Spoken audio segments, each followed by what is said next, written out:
Dinajpur board 2017।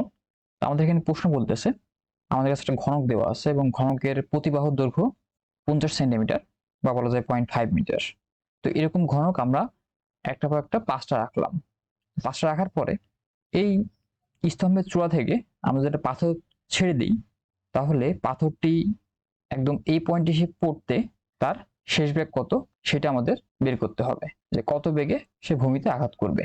তা আমরা যদি গতির সূত্র সুঘাত চিন্তা করি, এখানে এস এর মান কি, এখানে হাইট কত, যেহেতু প্রতি বাহু দৈর্ঘ্য 0.5 মিটার, তাহলে আমরা এখান থেকে হাইট বের করতে পারবো। 5টা আছে এরকম, 5 গুণ 0.5 ইকুয়াল টু কত, 2.5 মিটার। আর ইউ আদি ব্যাগ তো 0 ছিল, তারপরে ভি আমাদের কি বের করতে হবে, আর এখানে ত্বরণ কি জি, তো আমাদের টি নাই। তো এখানে আমাদের কোন সূত্র ইউজ করতে হবে, যে সূত্রে টি নাই, v square equal to u square plus 2gs, এই সূত্রে আমাদের টি নাই। তো আমরা এখান থেকে এই শেষ ভাগটা বের করব। তাহলে v equal to root u square, u এর মান তো 0, প্লাস 2 গুণ 9.8 গুণ এস এর মান কত 2.5 metre equal to 7 metre per second. তাহলে এই পাথরখণ্ডের শেষ বেগ হবে 7 মিটার পার সেকেন্ড। তো এইটাই আমাদের অ্যান্সার। আমার নেক্সট ঘ নাম্বার দেখবো। ঘ নাম্বারে বলতেছে যে আমাদের কাছে এরকম 5টা ঘনক ছিল। তো 5টা ঘনক আমরা যদি একটা পর একটা সাজিয়ে এরকম স্থাপন তৈরি করি, বা যদি 5টা ঘনক এরকম পাশাপাশি রেখে সংযুক্ত করে এইটা ধরে এরকম ভাবে উপরে তুলি, তাহলে এই দুই ক্ষেত্রে আমাদের কোন উপায়টি আমাদের জন্য বেশি ভালো হবে, বা কোন উপায়টি অধিক গ্রহণযোগ্য হবে। তো গ্রহণযোগ্য কোন উপায়টা হবে, যে থিওরিটিক্যালি আমাদের যেটা চিন্তা করতে হবে, যে ওয়েতে কাজ করলে আমাদের শক্তি খরচ কম হবে বা শক্তি কম লাগবে, সেটাই আমাদের কি বেশি গ্রহণযোগ্য। যদি এমন হয় শক্তি সেম, তখন আমরা চিন্তা করতে পারি যে আমাদের যে ওয়েতে কাজ করতে আমাদের কম বল দেওয়া লাগতেছে, আইদার শক্তি কম লাগবে, সেকেন্ড অপশন যে আমার কম বল দেওয়া লাগবে। তো কম বল দেওয়া লাগতে আমাদের প্র্যাকটিক্যালি আমাদের ক্ষেত্রে সুবিধা। ফর এক্সাম্পল 5টা ইট একসাথে তোলার থেকে একটা একটা করে ইট তোলা আমাদের জন্য বেশি সুবিধাজনক, কারণ প্রতিবারই কি আমাদের একটু কম বল দেওয়া লাগে। তা আমরা এখানে সর্বপ্রথমে কি দেখবো, যে এই দুই ক্ষেত্রে কাজ বা শক্তি খরচের পরিমাণ কত। তো প্রথম ক্ষেত্রে আমরা কত চিন্তা করি, প্রথম ক্ষেত্রে যদি আমরা কাজ নির্ণয় করি W1 equal to F S, তো এখানে প্রথমবার আমরা কি করব, একটা একটা করে ঘনকটি তুলব। প্রথম ঘনকটাকে এরকমই থাকবে, আমাদের আসলে প্রথম ঘনকটা তোলার প্রয়োজন নেই, আমরা জাস্ট কি পরবর্তী যে ঘনক থাকবে সেই ঘনকটা আমাদের এর উপরে তুলতে হবে।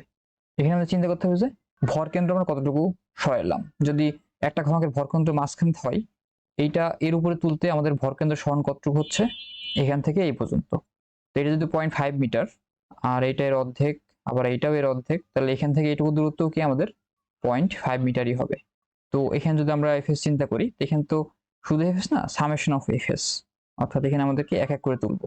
তাহলে প্রথম ক্ষেত্রে কি আমাদের এফ বল প্রয়োগ করে প্রথম ঘনক্ষেত্রের ভর কেন্দ্রের সরণ কত 0, অর্থাৎ এখানেই আছে 0, প্লাস দ্বিতীয় ঘনকটা যখন আমরা তুলব তখন আমাদের এফ বল প্রয়োগ করতে হবে এবং উচ্চতা কত তুলতে হবে, এই পয়েন্ট থেকে এই পয়েন্ট, অর্থাৎ 0.5 মিটার। প্লাস আমরা যখন দ্বিতীয় ঘনকটা তুলবো তখন কি দ্বিতীয় ঘনক মাঝখানে থাকবে, আমাদের এখান থেকে এই পয়েন্ট তোলা লাগবে। তাহলে দ্বিতীয় ঘনকের ক্ষেত্রে কি আমরা এফ বল প্রয়োগ করব এবং তুলবো কত মিটার, 0.5 যোগ 0.5 1 মিটার। প্লাস তৃতীয় ঘনকের ক্ষেত্রে কি এই নিচ পয়েন্ট থেকে এই পয়েন্টে তুলতে হবে, অর্থাৎ টোটাল 0.5 0.5 1 যোগ 0.5 1.5 দ্রুত তোলা লাগবে। তাহলে এফ গুণ 1.5 প্লাস তারপরেরটা কি 1 2 3 4, 4 গুণ 0.5 অর্থাৎ 2 মিটার তুলতে হবে, এফ গুণ 2 মিটার। আচ্ছা, তো এখানে এফ এর মান কত, আমাদের ঘনকের ভর দেওয়া আছে 25 কেজি, তাহলে এফ ইকুয়াল টু আমাদের এমজি। আর এইগুলো আমরা মানে এফ কমন নিয়ে এগুলো ব্র্যাকেটের মধ্যে রাখি, 0 প্লাস 0.5 প্লাস 1.5 প্লাস 2, মাঝখানটা মিস গেছে 1 প্লাস 1।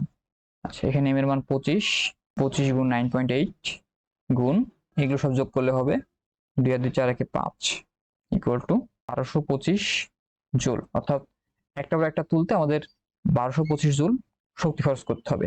তো এখন আমরা দেখব যদি আমরা সংযুক্ত করে উপরে তুলি তাহলে আমাদের কেমন শক্তি খরচ হবে। তাহলে দ্বিতীয় ক্ষেত্রে W2 ইকুয়াল টু আমাদের এফ এস, এখানে এফ কি, এফ এর মান কত হবে আর কি।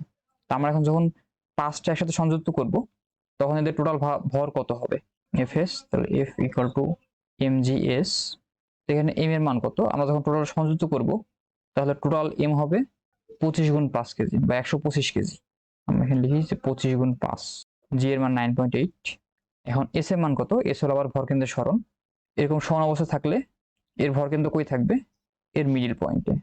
আর যদি আমি খাড়া করি তাহলে এদের ভরকেন্দ্র কই থাকবে, এই মিডিল পয়েন্টে। তাহলে ভরকেন্দ্র আমাদের কত সোজা তুলতে হচ্ছে, এই বরাবর এই পয়েন্ট। তাহলে এখান থেকে এই উচ্চতা তোলা লাগবে। তো এই উচ্চতা দৈর্ঘ্য কত, দাও এখান থেকে এখানে 0.5 আর এখান থেকে এখানে 0.5, তারপরে 1। তাহলে এখানে এস এর মান 1। তো আমরা যেটা মান বের করি, মান আসবে 1225 জুল। অর্থাৎ আমরা একটা পর একটা তুললি বা একসাথে তুলি, আমাদের উভয় ক্ষেত্রে একই শক্তি খরচ হচ্ছে। শক্তি খরচের ক্ষেত্রে যেহেতু দুইটাই সেম, নেক্সট দেখবো যে আমাদের কোনটার ক্ষেত্রে বল কম লাগবে।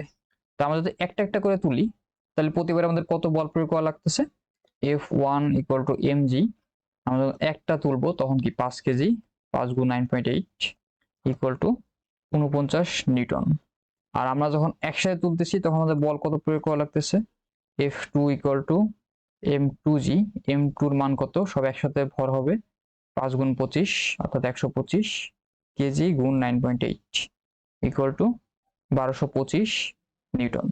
তা আমরা যেটা দেখতেছি, একটা করে তুললে আমাদের কোন কম বল প্রয়োগ করা লাগতেছে এবং একসাথে তুললে অনেক বল প্রয়োগ করা লাগতেছে। তো আমরা এইভাবে বলবো, যেহেতু উভয় ক্ষেত্রে কাজ সমান কিন্তু একটা একটা করে তুলতে আমাদের কম বল প্রয়োগ করতে হয় প্রতিবারে, আর একসাথে সব তুললে বেশি বল প্রয়োগ করতে হয়, তাহলে প্রথম ক্ষেত্রটাই আমাদের জন্য অধিক গ্রহণযোগ্য হবে।